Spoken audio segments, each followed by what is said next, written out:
Graça e paz, irmãos. Vamos para Efésios, capítulo 4. Hoje nós vamos estudar dos versículos 7 até o versículo 11.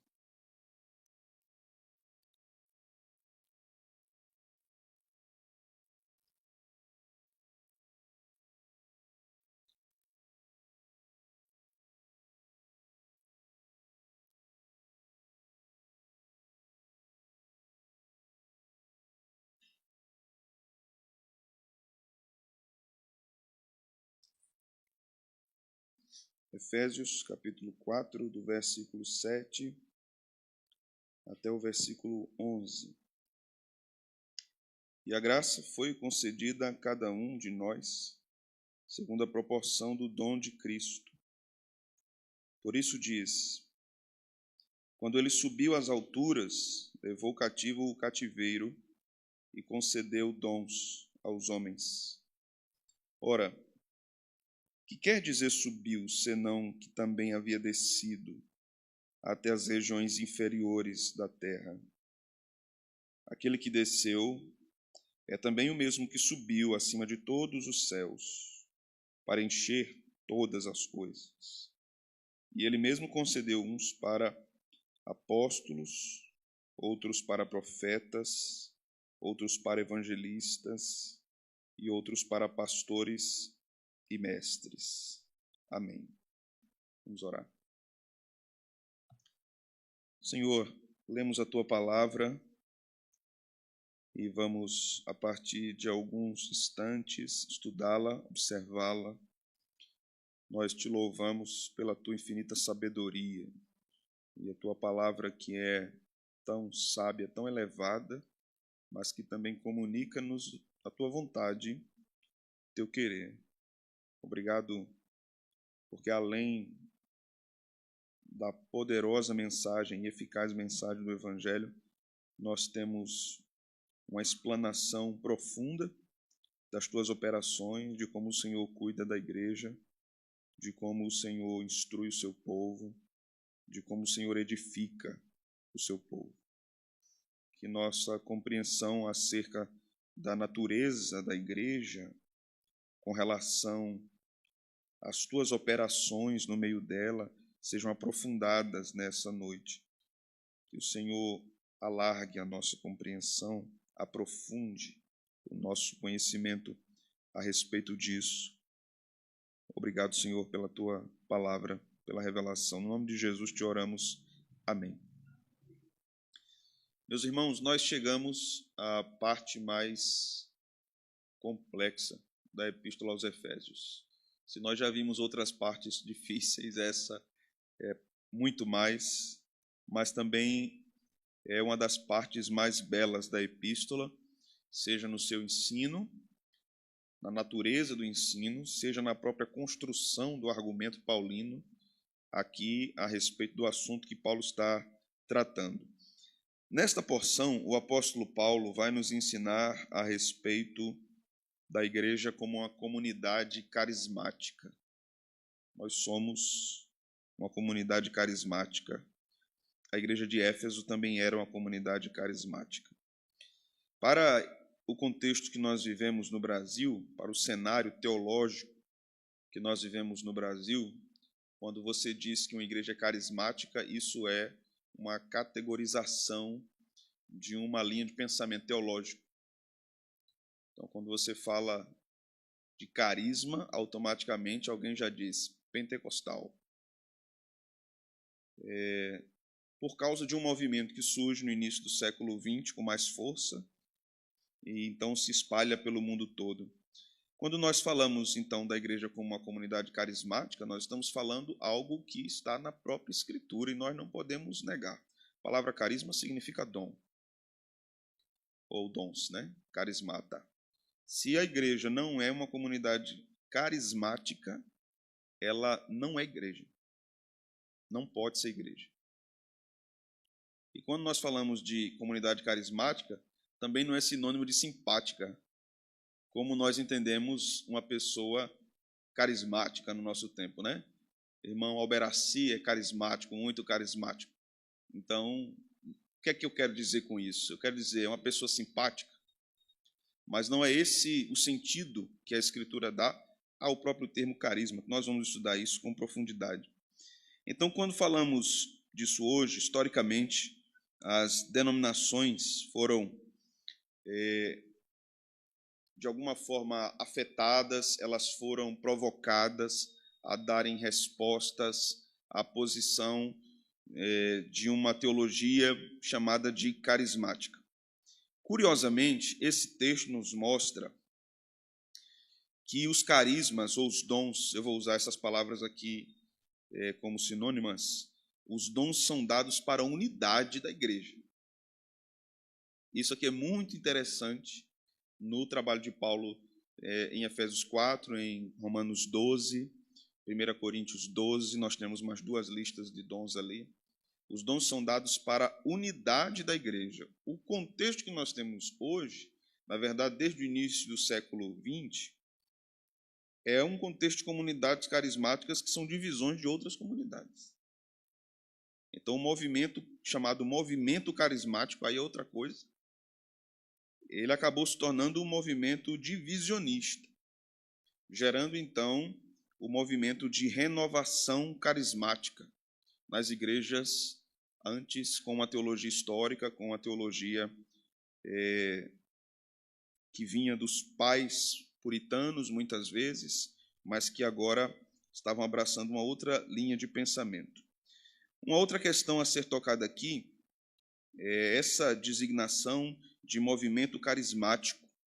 Então, nós precisamos fazer uma distinção clara entre o que é movimento carismático e o que é uma comunidade carismática.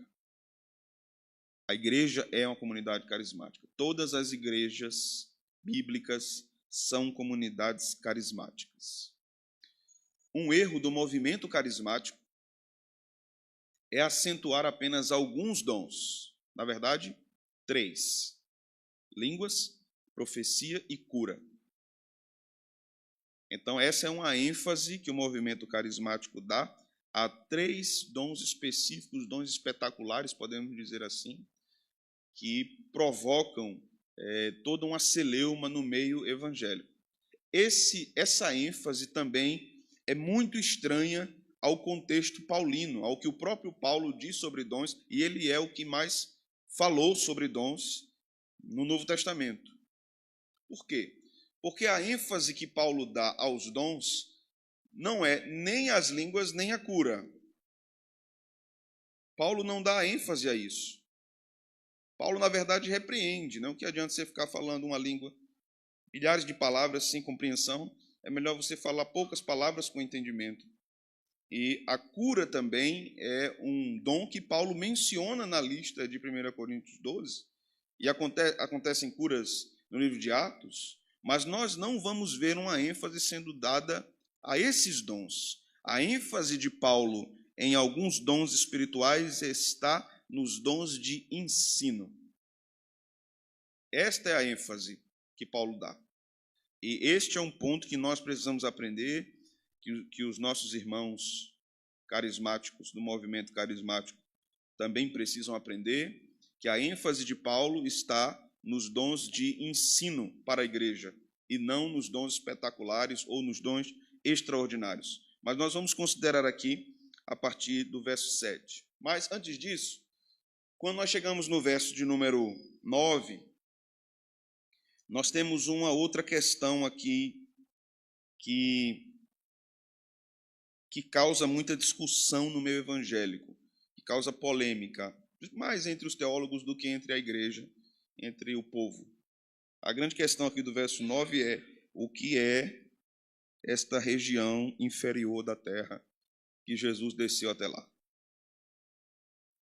Alguns vão dizer, inclusive na igreja antiga, ele foi no inferno. Aqueles irmãos não afirmavam que Jesus tinha ido no inferno sofrer. Eles afirmavam que Jesus tinha ido no inferno proclamar sua vitória. Então eles dizem: descer às regiões mais baixas é ir ao inferno. Por isso o credo vai dizer desceu ao Hades. Certo? Desceu ao Hades. Dr. Heber Campos vai dizer que o termo Hades, ou a frase desceu ao Hades, foi acrescentada posteriormente ao credo e não estava nas formas mais antigas, que alguns chamavam de credo romano, que isso foi acrescentado depois. E mesmo antes de desceu ao Hades, o que era encontrado era desceu à mansão dos mortos. Hades, mansão dos mortos, pode ser um termo sinônimo, mas pode também não ser, a depender de quem está lendo. Porque para alguém que esteja lendo, pode ler Hades com o inferno em mente, e outro pode ler Hades como mansão dos mortos, ou sepultura, que é a ideia de Sheol no Antigo Testamento, que é o equivalente hebraico a Hades no Novo Testamento. Vamos pensando aí, porque é informação com força hoje. Mas vamos para o verso 7. E a gente vai chegar aqui para desembrulhar esse versículo 9 também, o que é que Paulo está nos dizendo aqui. Mas é necessário entendermos toda a fala de Paulo, desde o verso 7 até o verso 10, para nós entendermos por que Paulo usa o termo desceu às regiões mais baixas da terra. O que é isso? Por que isso está inserido aqui? Será que isso foi algo solto, que Paulo simplesmente divagou e entrou nessa frase? Nós vamos perceber que não foi isso. O verso 7 nos diz o seguinte: e a graça foi concedida a cada um de nós, segundo a proporção do dom de Cristo. Observe aqui algumas curiosidades interessantes. A primeira coisa que nós precisamos notar aqui é um contraste que Paulo faz do verso 7 com o verso 6. Observe o verso 6. Um só Deus e Pai de todos, o qual é sobre todos, age por meio de todos e está em todos. Paulo está falando, então, da unidade, certo? O Deus que age em todos. Nós vimos no último estudo aqui em Efésios, que no verso 4 ele fala que há um só Espírito, que há uma só fé, que há um só batismo. Batismo aqui nós vimos que não se refere ao batismo com água, se refere ao batismo em Cristo, a união mística do crente com Cristo. Esse é o contexto do que Paulo está ensinando aqui, porque em nenhum outro lugar na epístola Paulo fala de batismo com água. Então o batismo aqui é a união com Cristo. Paulo está tratando da unidade do crente com Cristo e da unidade da igreja como um corpo com Deus, no verso de número 6. Então no verso 7, ele vai agora sair daquela forma geral, todos, que ele vai usar no verso 6, e agora ele vai dizer, e a graça foi concedida a cada um de nós, segundo a proporção do dom de Cristo. Veja, cada um de nós. Ele vai sair daquela designação mais geral para designações particulares. A graça foi concedida a cada um de nós. Agora vamos com calma aqui para entendermos as palavras que Paulo está usando. Primeiro, graça e dom. No verso de número 7. Graça nós entendemos inicialmente como o favor imerecido de Deus para a salvação de pecadores. Esse é o conceito de graça, que é charis em grego. Esse é o conceito de graça. Deus favorecer um pecador que não merece para salvá-lo. Quando Paulo vai falar de dom, Paulo quase nunca usa o termo graça. Ele usa carisma. Certo? É a palavra que ele usa. Carisma. Mas aqui Paulo está fazendo diferente. Observe que ele vai usar aqui no versículo 7 ainda a palavra dom. Dom é usado várias outras vezes por Paulo com a palavra charis. Significa graça. Mas aqui Paulo não usa charis. Para dom, Paulo usa aqui a palavra dória, que significa também presente, mas não significa literalmente um favor imerecido para a salvação. Mas, quando Paulo usa dória, ele está falando da graça salvadora. Quando ele usa graça, ele está falando da graça que dispensa carismas para a igreja. Observe na linguagem dele no verso 7. E a graça foi concedida a cada um de nós segundo a proporção do dom de Cristo. No verso 7, então, não apenas temos um favor imerecido, mas temos uma graça que capacita a igreja. Vamos abrir, então, em 2 textos de Paulo para nós entendermos qual é a relação que Paulo faz, ou se tem alguma relação entre a palavra graça e dom, ou dons, como ele vai usar, que no grego seria caris e carisma, ou carismata, a depender do texto. 1 Coríntios capítulo 1, versículo 4 e versículo 7. Vejamos esse texto. 1 Coríntios 1, verso 4 e verso 7.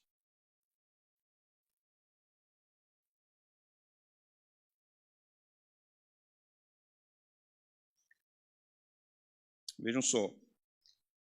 Vamos ler juntos?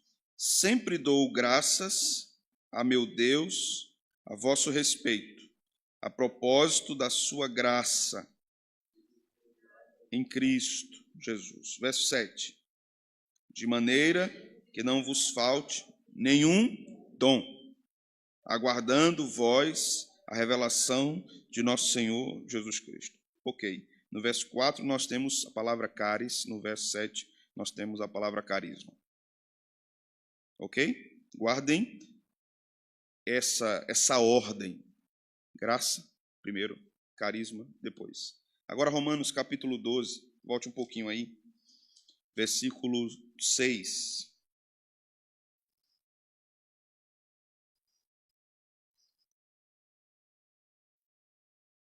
Veja o que o texto diz. Vamos ler juntos? Tendo, porém, diferentes dons, segundo a graça, seja segundo, ok. Tendo, porém, diferentes dons, carisma. O que é que diz depois? Segundo a graça. Então, por ordem, quem vem primeiro, carisma ou graça? Graça.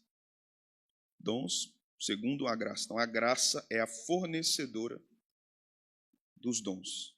Isso aqui é importante. Por quê? Porque os dons são dados à igreja como obra da graça.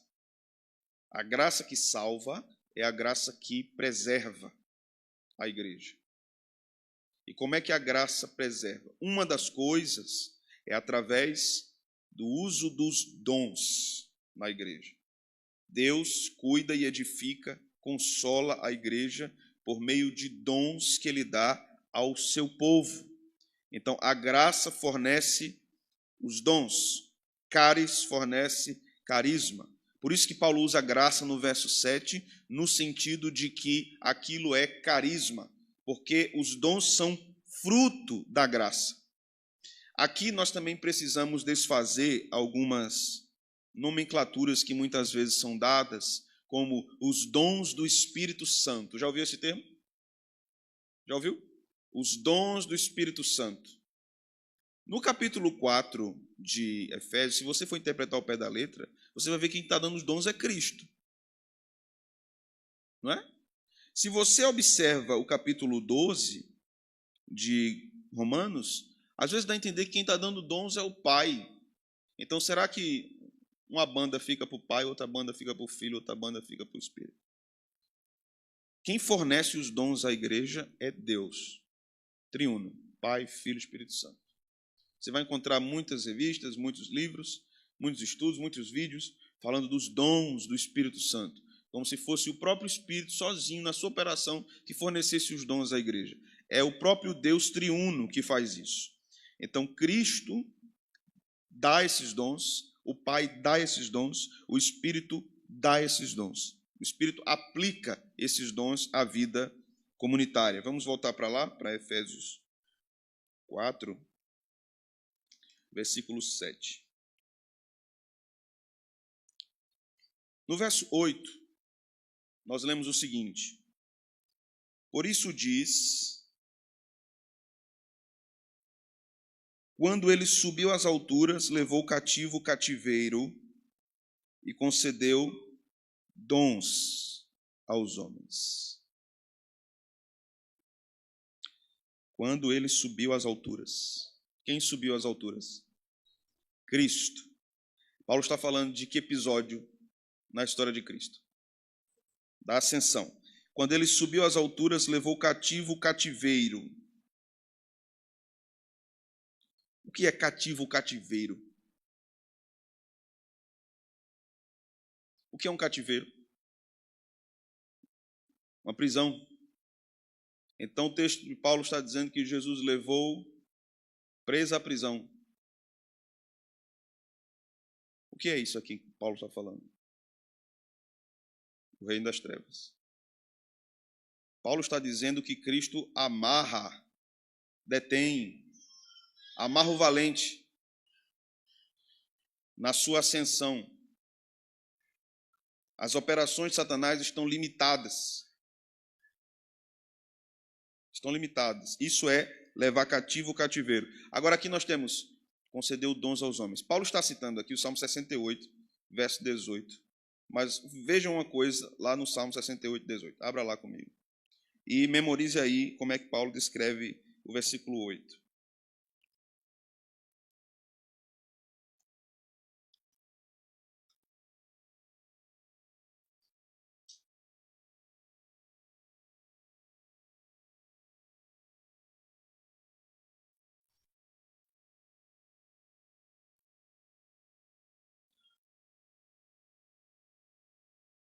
Para entendermos o versículo 8, nós vamos precisar estudar uma parte do Salmo 68, que é o texto que Paulo tem em mente.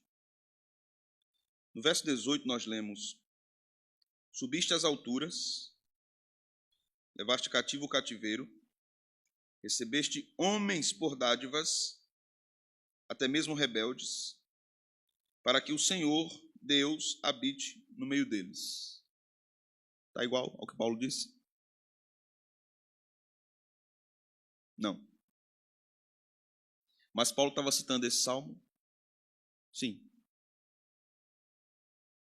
Isso é um problema textual. Por que Paulo mencionou daquela forma? Algumas possibilidades. Paulo alterou o texto do Salmo 68.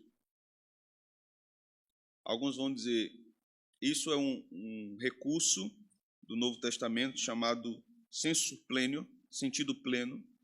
Então, Paulo dá o sentido perfeito do Salmo 68, versículo 18. Essa é uma possibilidade de interpretação que eu não concordo. Outro grupo vai dizer, é porque ele esqueceu como era o versículo. Então, ele citou errado.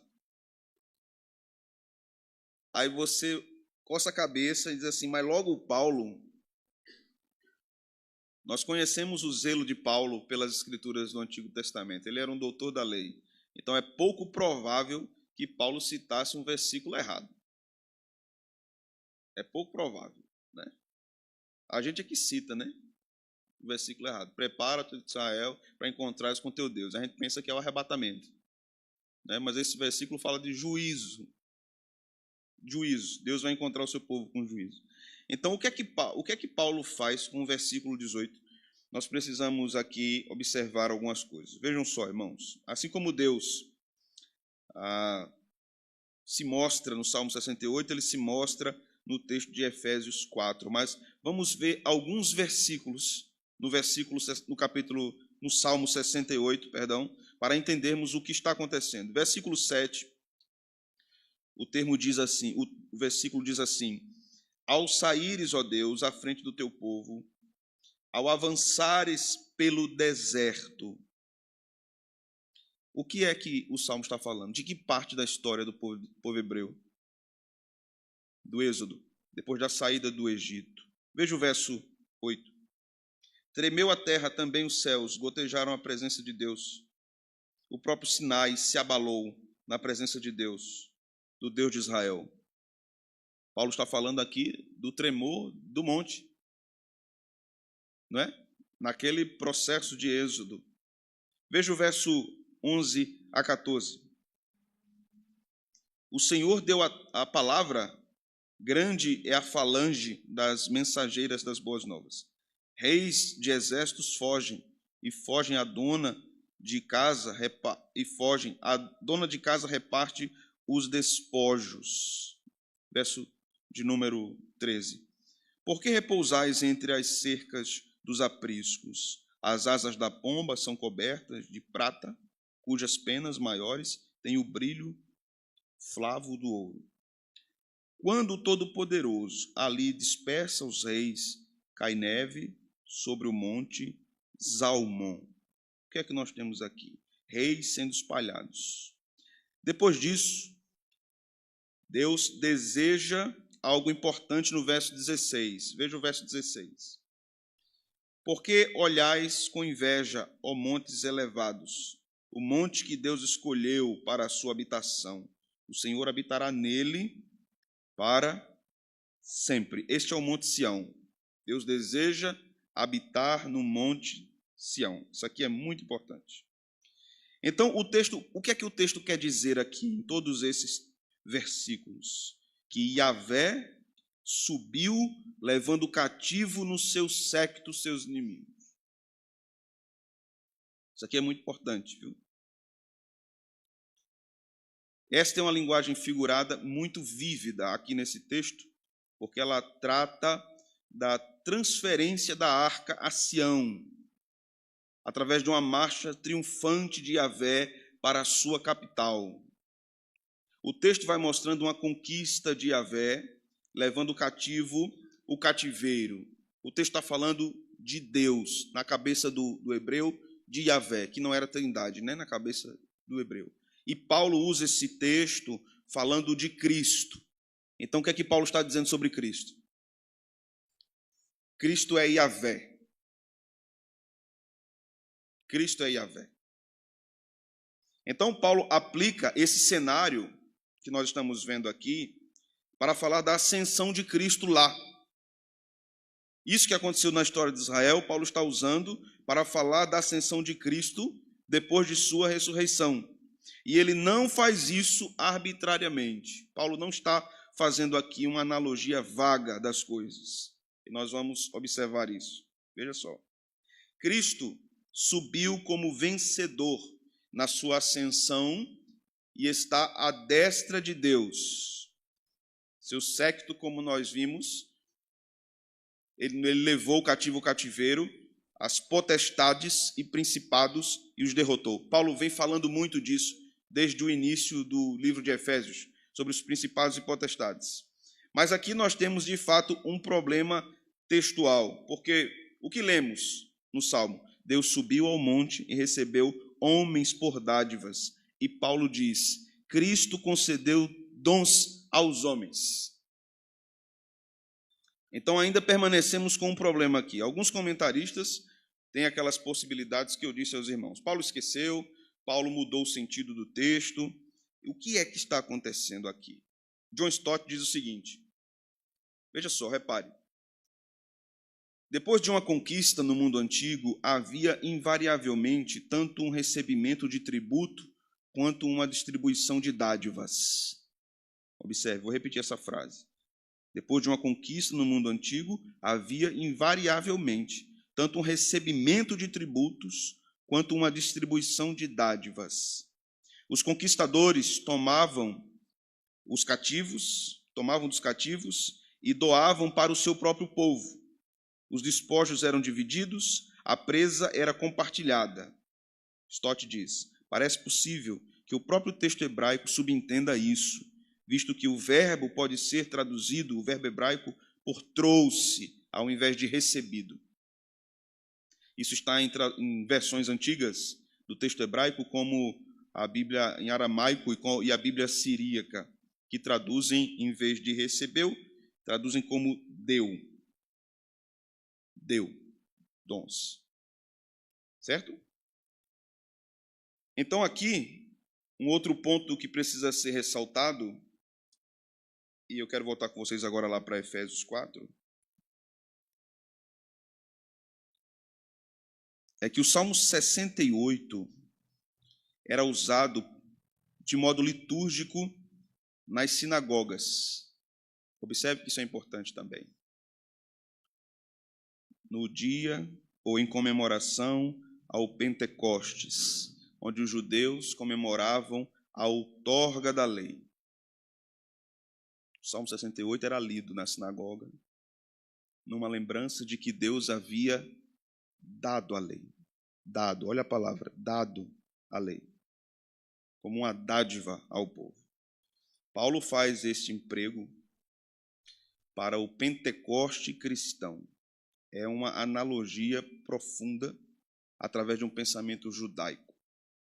Se Yahvé deu a lei ao seu povo, Cristo deu o Espírito para ensinar a lei ao povo.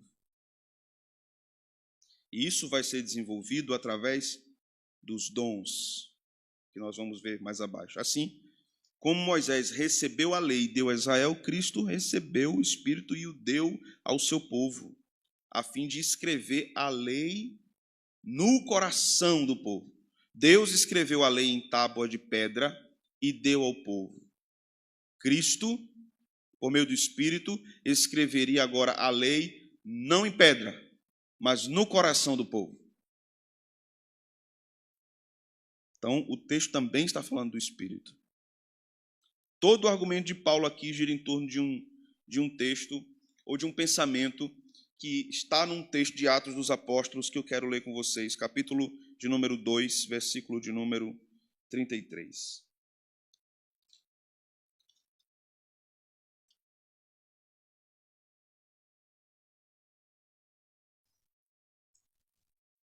Dois 33.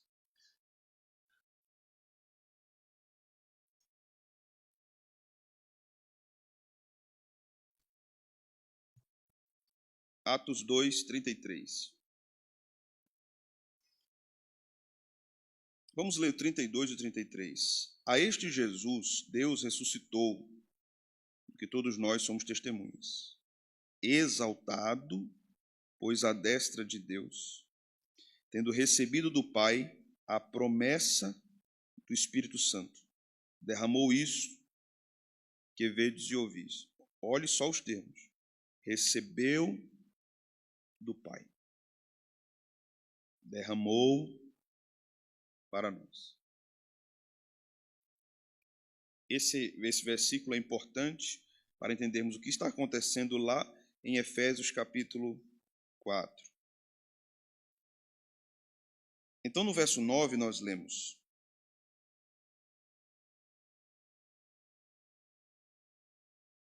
ora, o que quer dizer subiu? Senão que também havia descido até as regiões inferiores da terra. Que regiões são essas, né? Aqui nós temos alguns intérpretes dizendo que Cristo triunfou sobre as hostes da maldade, aniquilou seu poder, e isso é o sentido de levar cativo o cativeiro. E para fazer isso ele foi lá no inferno. E essa interpretação está em muitos reformadores posteriores a Calvino, mas não em Calvino. Calvino vai dizer que Cristo não foi no inferno. Um texto correlato a esse aqui, que trata hipoteticamente desse assunto, é 1 Pedro 3,19. Então, os que defendem essa teoria vão dizer que esses dois textos provam isso, mas nós temos um problema, vários problemas, mas um deles é, quando Jesus está prestes a morrer, ele diz ao ladrão da cruz: e hoje estarás comigo no paraíso. Eu digo que hoje estarás comigo no paraíso. Então, o versículo 9 não vai tratar da ida de Jesus ao Hades. A questão não está girando em torno disso no contexto. Observe que o contexto aqui está girando em torno da ascensão de Cristo. Verso 8, quando ele subiu. No verso 9, Que quer dizer subiu, senão que também havia descido até as regiões inferiores? Veja aqui a questão. O havia nos mostra que descer às regiões inferiores é anterior a ele ter subido. Ok, irmãos? Então o texto não está dizendo que Jesus morreu e foi. Jesus está dizendo que ele desceu primeiro e depois subiu. Então, para Calvino, o descer aqui tem a ver com a humilhação do Redentor, tem a ver com a encarnação do Redentor, tem a ver com a sua morte e tem a ver com o seu sepultamento. Então, quando lemos o credo, desceu ao Hades, o nosso entendimento será, ele morreu. Ele desceu à sepultura. Ele foi à mansão dos mortos. A expressão partes mais baixas da terra é uma referência a essa ideia geral da humilhação de Cristo, da encarnação até a sua morte. Então aqui, nesse versículo, nós temos uma referência à sepultura e não ao inferno. Porque o texto não está falando aqui do inferno. Então veja o verso 10 agora.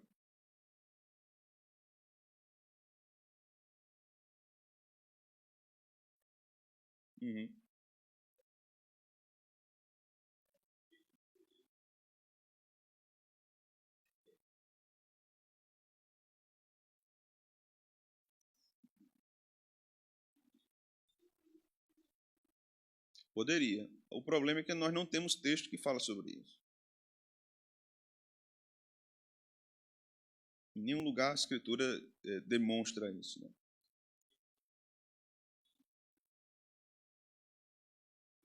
Pregou aos espíritos em prisão. Mas o ponto ali é quem são os espíritos em prisão. São aqueles homens... O contexto ali é da história de Noé, né? Então, alguns vão dizer, são anjos, são ímpios condenados, ou são os homens da época de Noé? Os espíritos em prisão.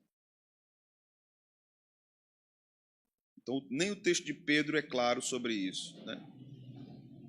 Muito menos o de Efésios. Talvez o de Pedro ainda dê mais margem para esse pensamento da descida de Cristo ao Hades. Mas o de Efésios não dá.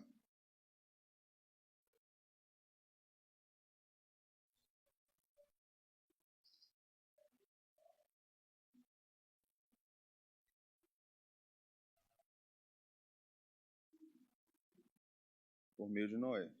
Exatamente. Exatamente. É isso. É exatamente.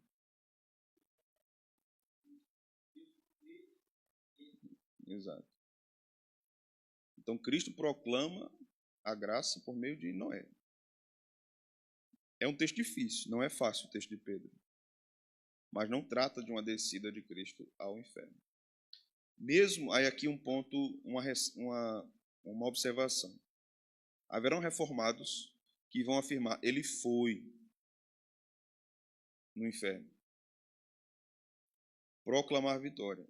Eu preciso considerar aqui aos irmãos o seguinte, isto não é uma heresia. Esta afirmação não é uma heresia. É uma interpretação. Com base nesse texto obscuro, que é um texto difícil, 1 Pedro 3. Mas não é uma heresia. Uma heresia seria que Cristo foi para o inferno ser condenado. Teólogos antigos da teologia da prosperidade, teólogos não, né? Aquele povo da teologia da prosperidade, diziam que Jesus tinha que sofrer de modo completo. Então ele tinha que sofrer na cruz, tinha que sofrer no inferno, para livrar o homem do inferno. Então não há evidência nenhuma disso. Aí é uma heresia. Ou um outro grupo que dizia que ele foi lá no inferno para tomar a chave do diabo e brigou lá com o diabo e tomou a chave dele e saiu vencedor. Jesus não precisa tomar a chave da mão do diabo. Né? A chave é dele. Né? A chave é dele. Sim. O inferno não é do diabo. Né?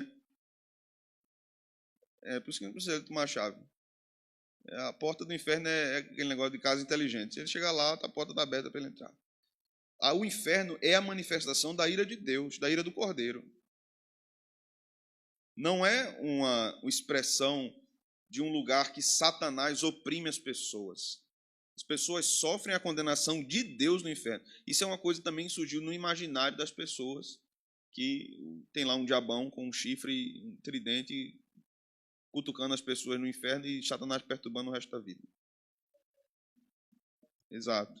Condenação eterna. Certo? Mais alguém?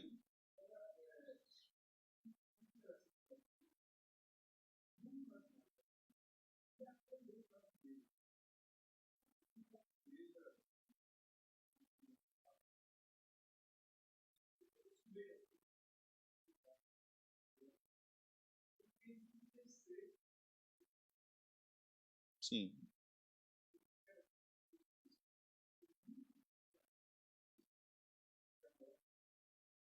Foi o inferno. É. Exatamente. Veja o verso 10 agora.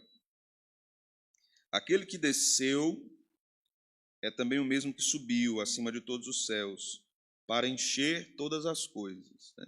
Mostrando Cristo aqui como rei, sobre sua criação e também sobre a igreja. O mesmo que vem, que encarna, que morre, é o mesmo que ressuscita e é assunto aos céus. A encarnação e morte de Cristo, apontados nesse texto, demonstram sua obra substitutiva para salvar o seu povo, sua ressurreição e sua ascensão. Mostram, então, o seu triunfo sobre a morte. Esse triunfo mostra o poder de Cristo sobre o mal, o poder de Cristo sobre a criação, o poder de Cristo sobre a igreja. Paulo vai falar isso em Colossenses 1.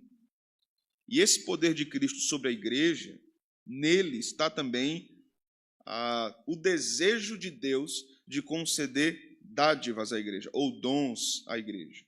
Então, por isso que nós devemos estudar a obra de Cristo e nos aprofundar nas operações de Cristo na história. Há muitos cristãos que ficam e permanecem na igreja durante muitos anos e não conhecem a obra de Cristo. Não sabem sistematizar a obra de Cristo. Não sabem explicar coisas importantes a respeito de Cristo. Então, por exemplo, se eu perguntar a vocês, a Bíblia diz que Cristo teve sede. Quem teve sede? A natureza humana ou a natureza divina?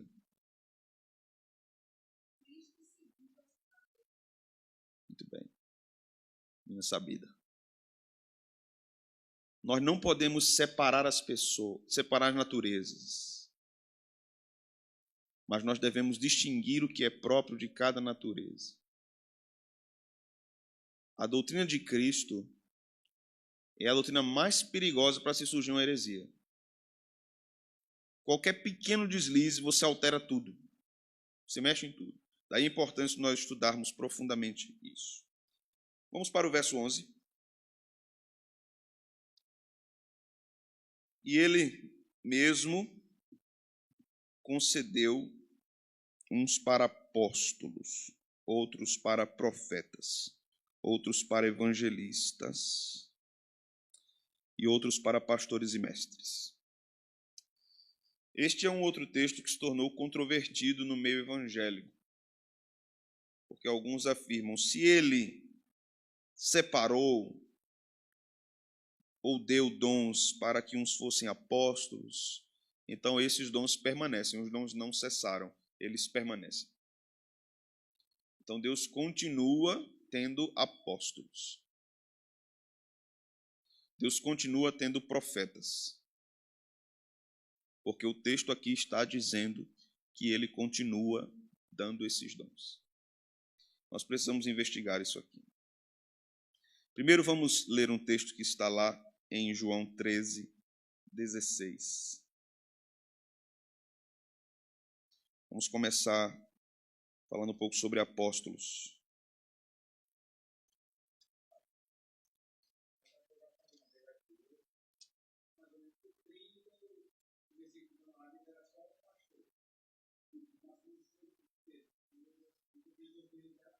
Tá vendo?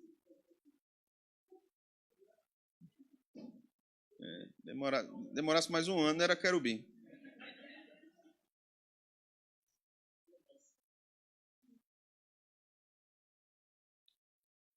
Treze, 16.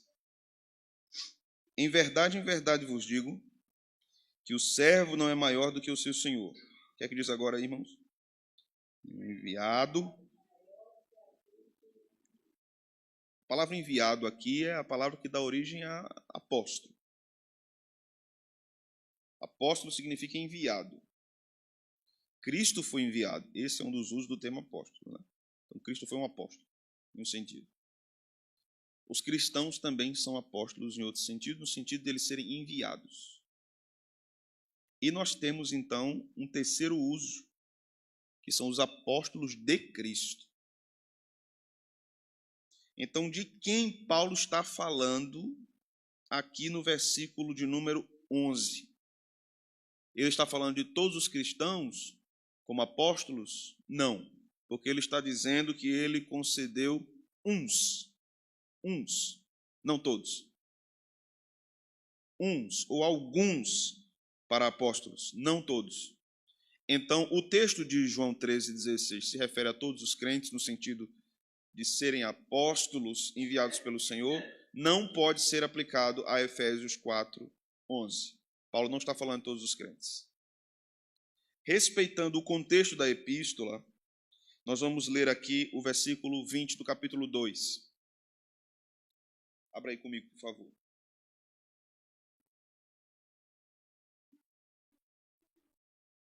De Efésios. 2:20. Versículo 20, capítulo 2.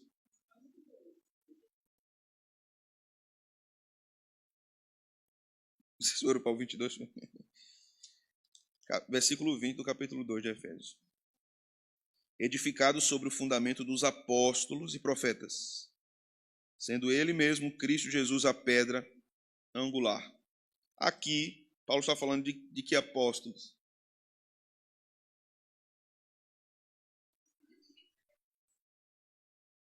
Paulo está falando aqui daqueles que foram o fundamento da revelação do Novo Testamento. Apóstolos e profetas. Eles eram únicos. Eles eram únicos. No contexto que vai para o capítulo 4, ele continua falando desses apóstolos. Nós não estamos falando aqui de uma mente louca que falava coisa com coisa. Estamos falando de Paulo. Estamos falando de alguém inspirado pelo Espírito Santo. Então precisamos respeitar o que Paulo está dizendo no próprio livro.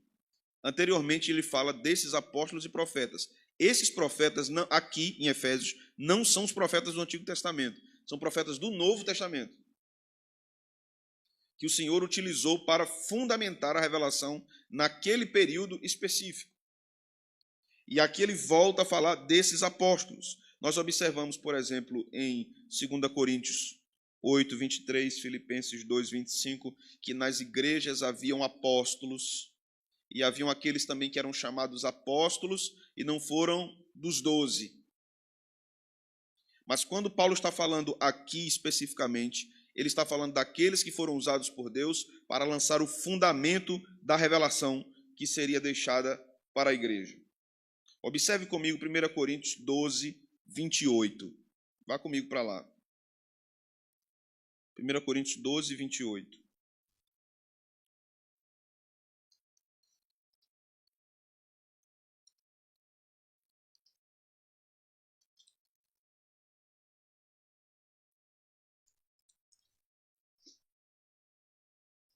O texto vai dizer assim: a uns estabeleceu Deus na igreja. O que é que diz agora, irmãos? Primeiramente, apóstolos. Em segundo lugar, profetas. Em terceiro lugar, mestres. Aí ele diz o que agora? Depois. Aí depois ele diz o quê? Operadores de milagres. Ok. Aí no verso 31, o que é que ele diz agora?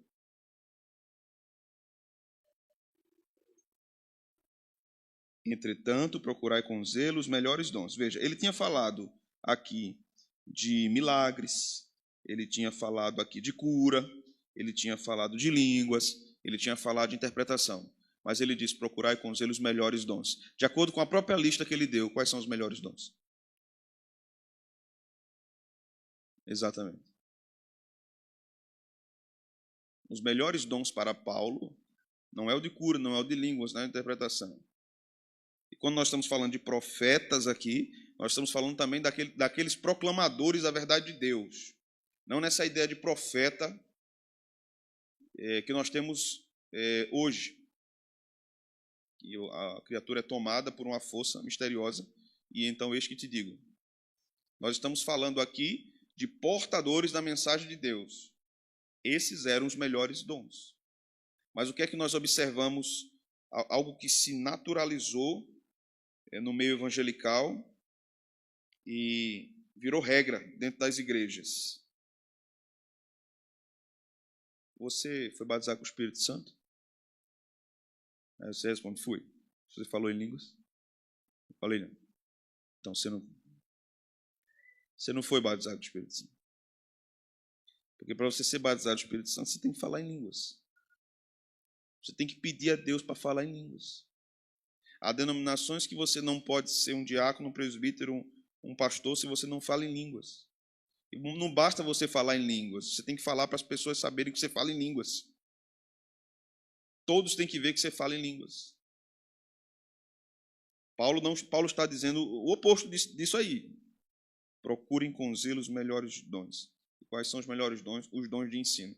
Que o dom de apóstolo era um desses dons. Aqui, nós temos, no versículo 11, Paulo fazendo uma coisa interessante, porque ele está falando de dons aplicados a ofícios. Isso aqui também é curioso nessa lista que ele dá. Ele está falando de dons aplicados a ofícios. Apóstolo, profeta, evangelista, pastor e mestre.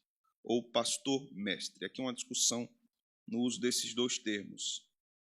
Então, de acordo com o que Paulo está dizendo aqui, esses apóstolos não são uma função que se perpetuou na igreja. No capítulo 1 de Efésios, no versículo 1, ele diz, Paulo, apóstolo de Cristo. Então, havia uma limitação para o uso dessa palavra usada por Paulo aqui. Eram os apóstolos do Senhor que lançaram aquele fundamento. Então, não existe apóstolo hoje. Não existe. Esse texto não pode ser usado para apóstolos hoje. Oswaldo, quer perguntar?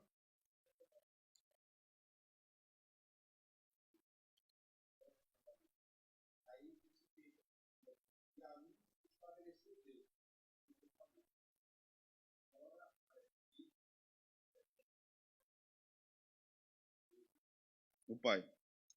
Em outro lugar, o Espírito, né? 1 Coríntios 12.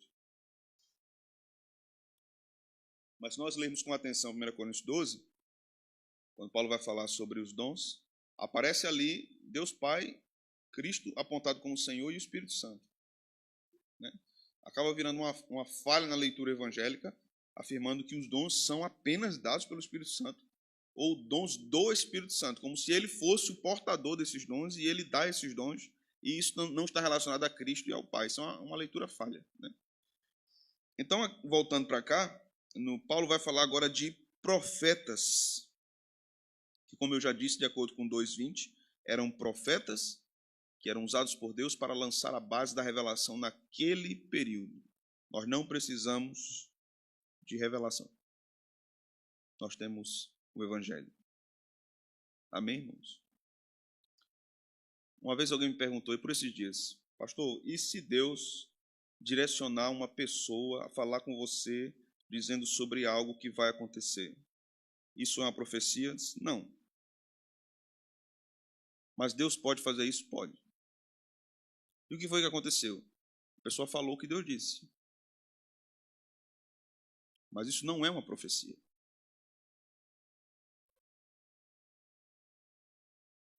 Mas nesse sentido pode me edificar, né?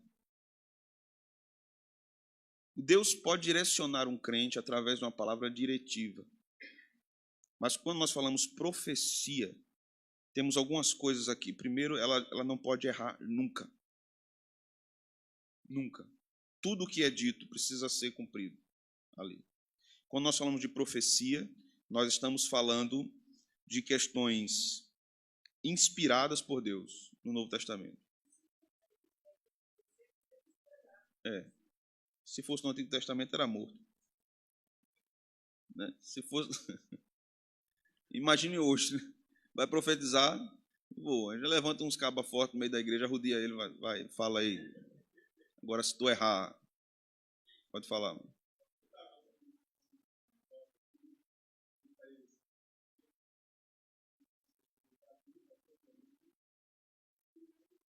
Foi mesmo.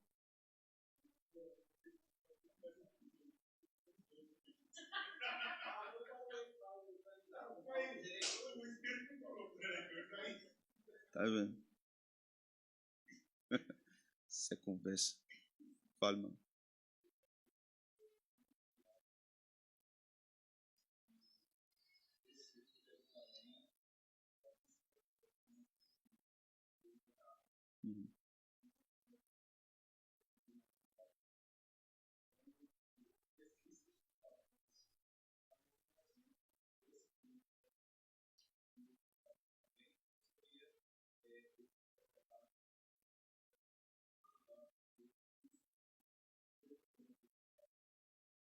Sim, essa função de predição, ela estava presente na profecia, né? Mas nós temos, por exemplo, no Antigo Testamento, vários profetas que profetizaram em nome de Deus, mas os seus ditos não foram registrados. Esses profetas que Paulo está falando aqui, é aqueles profetas que Deus usou para que fosse registrada a revelação para aquele período, né? Então, os autores do Novo Testamento são, em termos teológicos, considerados profetas. João era um profeta, né? O livro do Apocalipse é um livro profético. Então, esses foram os que Deus chamou para aquilo. Agora, de fato, existiam outros no período do Novo Testamento, como existia no período do Antigo Testamento, né? Nós temos muitos no Antigo Testamento que não tiveram seus ditos registrados, né? Ou profetas não literários, como Eliseu, por exemplo, que não escreveu, ao que se sabe, nem Elias, que não escreveu, também Elias que não escreveu, ao que se sabe. Então, eles foram usados realmente por Deus e eram profetas, mas não nesse sentido que nós temos aqui, né? Então, nós chegamos até agora um outro dom que acabou se tornando também, eu acredito que mal compreendido nos últimos anos. E há uma discussão e há uma discórdia a respeito disso também, se isso está relacionado, se esses dons estão relacionados diretamente a ofícios. Aqui aparece evangelistas. Então, algumas denominações, inclusive congregacionais, defendem ou defenderam o ofício de evangelista. Basicamente, a ideia é aquele que recebeu dotações do Senhor para falar da palavra de Deus com ousadia em termos de anúncio das boas novas, convencer pessoas através da pregação para a conversão daquelas pessoas. Então, são pessoas capacitadas. Então, nós temos essa palavra aparecendo em 3 lugares: em Atos, com Filipe, em Timóteo, faz o trabalho de um evangelista, e aqui. Então, se nós estamos falando do contexto de Timóteo, nós já temos um problema ali, porque Timóteo era um presbítero. E Paulo diz a ele: faz a obra de um evangelista. Aí nós devemos perguntar qual era o ofício dele, evangelista ou presbítero? Então, ao que parece, eu fico com a opinião de Calvino que os 3 primeiros dons / ofícios desse versículo são dons temporais que cessaram no primeiro século. Temporais que cessaram. Aqui nós temos 5 dons. Calvino vai dizer, os 3 primeiros cessaram no primeiro século. Os 2 últimos permanecem até os dias de hoje. Então, eu não quero dizer com isso que na igreja não possa ter pessoas com habilidades extraordinárias para o trabalho de evangelização. Isso pode acontecer, mas o que está se mostrando aqui são dons anexados a ofícios. Isso aqui precisa ser respeitado no texto, porque Paulo não está falando meramente de dons. Um aluno no seminário me perguntou esses dias: ô pastor, será que uma pessoa pode ter assim o dom de apóstolo se ele for para um lugar pregar o evangelho e ele não é um apóstolo? No sentido de ser um missionário, ele é um missionário. Mas no sentido de apóstolo, do que era com Cristo no Novo Testamento, não existe mais. Não existe. Agora, se você entende apóstolo como aquele que foi enviado pelo Senhor, eu acredito que o termo melhor para ficar claro seria missionário mesmo, no nosso tempo, não mais apóstolo. Isso causa uma confusão do tamanho do mundo. Se disser a mim assim, pastor é apóstolo, eu já não deixo pregar aqui na igreja. Eu já fico cismado. Apóstolo, não dá não. Então, por último, Paulo vai falar de pastores mestres ou pastores e mestres, né? Alguns intérpretes vão falar de um ofício único, com características de ensino e de pastoreio. Calvino vai dizer assim: quem quiser usar os dois termos para um único ofício, eu não discordo. Mas devemos lembrar de que Deus chama mestres que não foram chamados para serem pastores. Calvino acreditava num ofício de mestre. Ele defendia isso. Usando esse texto aqui. Para ele, tinha-se aqui dois ofícios, não um só. Né? Os intérpretes mais recentes do texto grego vão dizer que se refere a um único indivíduo aqui. Ele é um pastor mestre. Para Calvino, o pastor é aquele que alimenta as ovelhas, aquele que cuida delas, em todos os termos. O mestre é aquele, no sentido da igreja, voltado para ensinar as Escrituras, expor as Escrituras, mas não com as mesmas funções que um pastor vai ter, ou com os mesmos dons. Um pastor deve ter alguns dons. Ele deve ter dons de ensino, ele deve ter dom de ensino, ele deve ter dom de exortação, ele deve ter dom de consolação. Então, você imagina aí um pastor sem esse dom de consolação, ou homem bruto, na vida do crente. É preciso que um pastor tenha esse tipo de dom do Espírito. Dom de misericórdia, de lidar com o sofrimento das pessoas. Imagina um pastor que não tem esse dom. Ele não vai ter paciência, irmão. Quando o crente começar a contar o drama, ele não. Tá bom. Vamos orar. Vamos fazer assim, a gente vai orar aqui, Jesus vai resolver e tá tudo certo. Não, pare. Oi, mas não, eu estou sem tempo. Pastor, eu preciso conversar com o senhor, um problema está acontecendo. Não, eu estou sem tempo, irmão. Procure algum presbítero da igreja. Aqueles que não foram chamados para o ministério pastoral não suportarão essa dinâmica do ministério. Porque o ministério pastoral exige isso. Exige. O pastor que está atuando no pastoreio precisa ter uma coisa na sua cabeça. Você vai lidar com problemas toda a sua vida. Sua matéria-prima de trabalho é a Escritura e os problemas. Sua matéria-prima. Lutero, eu reli essa frase hoje. Lutero dizia: o pastor é feito por três coisas: estudo, oração e sofrimento. Sofrimento não apenas dele, dos outros. Então, se ele não suporta isso, não tem como ele pastorear. Mas, de fato, eu concordo com Calvino, no sentido de que Deus pode chamar pessoas que têm um dom maravilhoso para o ensino, mas ela não foi chamada para pastorear. Ela não tem as habilidades necessárias para cuidar das almas do rebanho de Cristo. Essas duas operações aqui são necessárias. Agora, há aqueles pastores também que são mestres. Que eles são pastores e são mestres. Então, eles têm altíssimas habilidades de ensino, e veja que o texto vai dizendo, em vários lugares, Paulo vai dizendo isso, de acordo com a proporção da fé. Ele fala isso lá em Romanos. O que quer dizer, irmãos, isso? Haverão pessoas que têm o mesmo dom, mas isso não quer dizer que esses mesmos dons operarão da mesma forma, no mesmo grau, que terão a mesma intensidade ou profundidade. Aqueles que têm dom para o ensino, mas aqueles que têm dom para o ensino.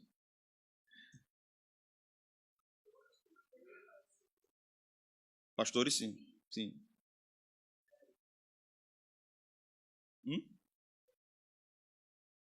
Aí só quando a gente estiver lá, varão, para perguntar aí.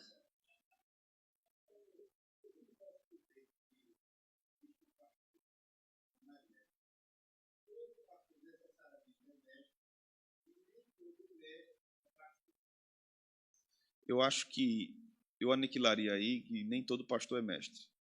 Eu acho que todo pastor deve ser mestre. Mas aí é como eu disse, há alguns que terão uma porção menor, mas devem ter. Há outros que terão uma porção maior. Então, quando você fala de um pastor qualquer,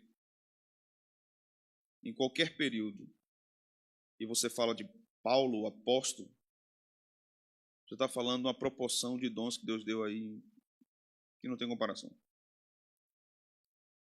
Quando você fala de um Calvino e você fala de um Tomás de Aquino, a proporção também é muito diferente. Tomás de Aquino era muito genial, muito. Não era à toa que a sua mente ele era chamado de doutor angélico. Se dizia naquela época que ele tinha o intelecto de um anjo, porque era impressionante a atuação daquela mente. Não é todo mundo que tem esse tipo de dotação, né? O que não deve acontecer no meio da igreja? Inveja. Nós devemos celebrar, eu preguei isso em Romanos 12 aqui na igreja. Nós devemos celebrar a Deus pelos dons que Deus tem dado e pela proporção que Ele tem dado a alguns na igreja. Isso não deve ser alvo de inveja, deve ser alvo de gratidão. Graças a Deus, Deus tem levantado alguns homens na nossa geração que influenciaram muito, como outros em outras gerações que influenciaram muito. Observe os dons que Deus deu a Charles Spurgeon. Não vai ter outro Spurgeon.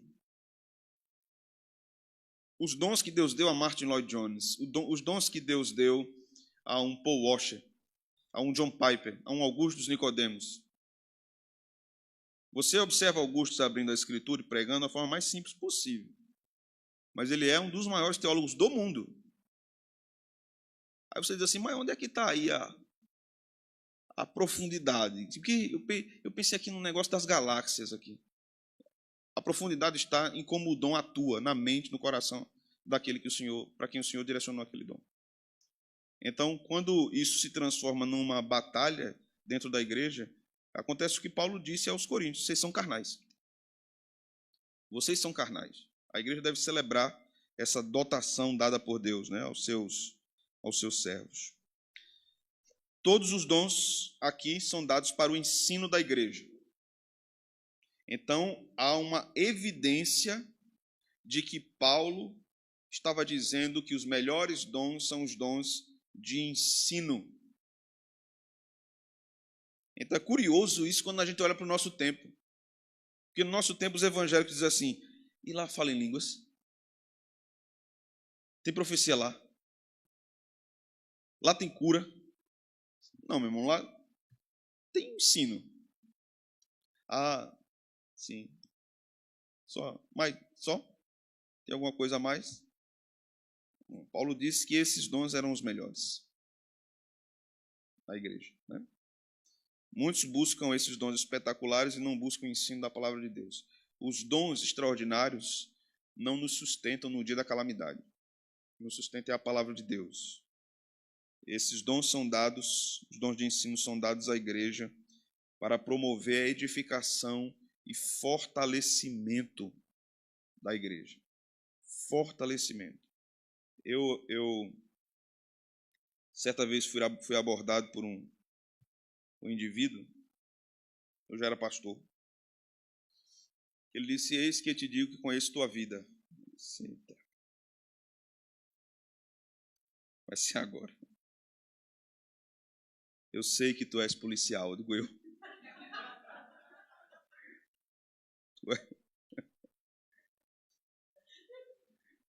E se espalhou na localidade. Isso era uma criatura lá perto da igreja onde eu pastoreava. Se espalhou na localidade que eu era um policial civil infiltrado naquela comunidade, porque eu ia prender os traficantes dali, da boca. E esse profeta espalhou isso lá, que eu era policial civil. E nesse dia ele veio profetizar para mim.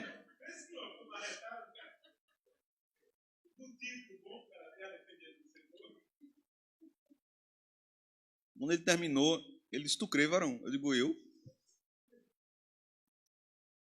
Eu não sou policial não, meu amigo. Mas você não crê não que vai ser não? Eu digo, não. Não tem nenhuma pretensão. Deus me chamou para ser pastor. Esse tipo de movimento que tem arrastado muitas pessoas ao erro doutrinário, né? Mas, graças a Deus, não é o nosso caso. Amém, meus irmãos? Que Deus nos abençoe. Vocês têm alguma pergunta? Para.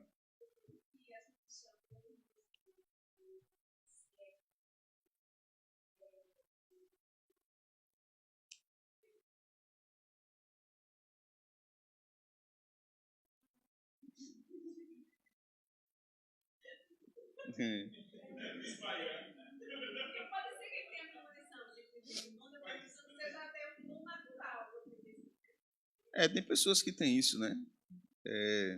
Sabe o sexo do bebê, essas coisas, né? Eu não daria nome nenhum. De uma forma preditiva, né? Fala. Não. Revelação para mim cessou.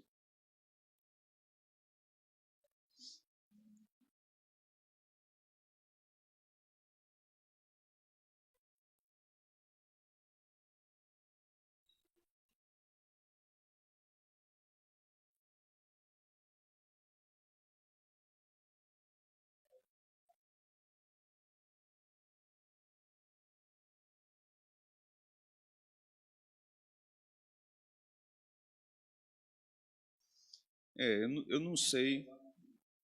Eu não me alinho com Gruden, porque também havia desobediência no antigo. Jonas desobedeceu.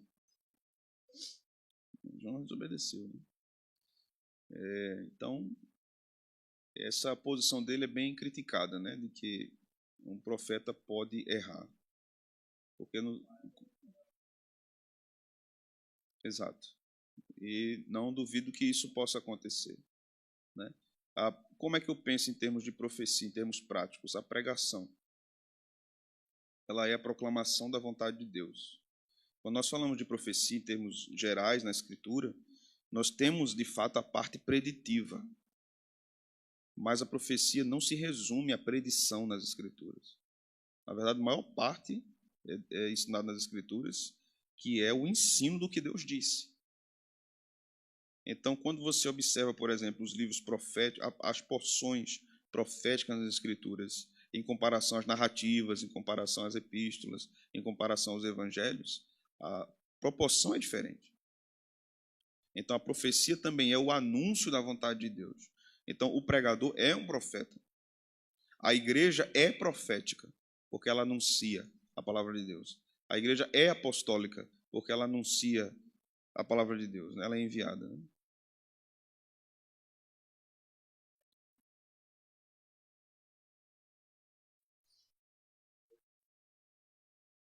Exato.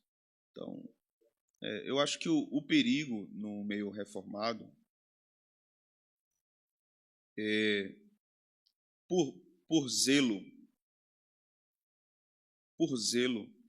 você não lidar muitas vezes com atenção com o que o texto bíblico está dizendo. Ou por zelo, você querer enjaular as operações divinas. Né? Então, nós observamos nas Escrituras que Deus tinha um objetivo com dons extraordinários se manifestando no primeiro século. Havia um objetivo ali, específico para aquilo. Que não é, na maioria das vezes, o objetivo do que está acontecendo hoje. Que nós temos cultos de curas divinas, transformando a fé no espetáculo. Fizeram isso com Jesus. Faz um sinal aí. Vocês lembram o que Jesus disse, irmãos? Não.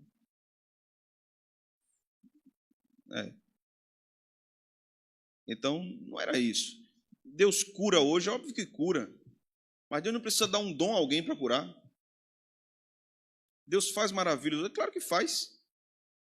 Mas não precisa alguém ir lá, botar a mão e dizer, levanta-te e anda. Deus pode dizer, tranquilamente, levante-se e ande. Ou se Deus direcionar alguém para orar para o enfermo e ele ficar curado. Como é que você pensa, pastor? Aquela pessoa orou e foi curada. Eu penso desse jeito. Não tenho dificuldade nenhuma com isso. Né? Mas o que acontece no nosso tempo é um endeusamento dos dons extraordinários. Até uma idolatria dos dons extraordinários. Então, se não, esses dons não existem em determinada comunidade, se eles não se manifestam, ali não há presença do Espírito Santo. Alguns até dizem assim, aquela igreja não crê no Espírito Santo, porque não crê nessas manifestações de dons extraordinários. Né? É injusto essa fala. Né? Eu acho que o ponto de Paulo aqui os dons são para edificar, para fazer bem a igreja. Mas hoje tem se tornado uma grande batalha de divisão. Né? E eu acho que não é isso o caminho. Mais alguém, irmãos? Tudo em paz? Vamos orar?